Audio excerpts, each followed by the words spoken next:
एक तो ख़ैर बुनियादी पाकिस्तान के अंदर एक जो प्रॉब्लम है वो ये है कि हमारे यहाँ एज़ सच कोई जिसे हम फ़िल्म कल्चर कहते हैं, उसका कोई एज़ सच एटलीस्ट जब मैं बड़ा हो रहा था तो उसका कोई वजूद नहीं था।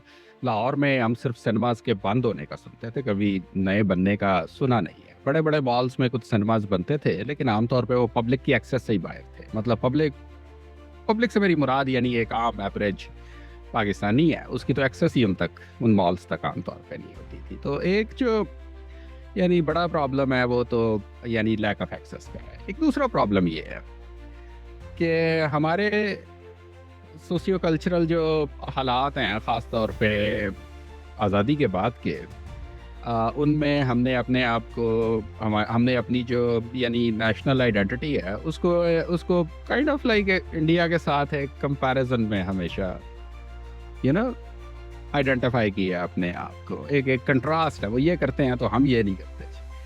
तो मुझे लगता है कि एक बड़ा पार्ट जो इसके अंदर था, क्योंकि अगर आप कभी वापस जाएँ, तारीख़ पे नज़र डालें तो अप अंटिल 1970s पाकिस्तान में एक बड़ा अच्छा, बड़ा स्ट्रॉन्ग फ़िल्म कल्चर था, बड़ा वाइब्रेंट फ़िल्म कल्चर था। लेकिन वो आपको इंक्रीज़िंगली अराउंड 1970 वो आपको ख़त्म होता हुआ मिलता है। और बाय द टाइम के मेरे जैसे लोग जब बड़े हुए तो लाहौर में यानी मैं लाहौर में रह रहा था, लाहौर में ही पढ़ रहा था और जैसे हम पाकिस्तान की मतलब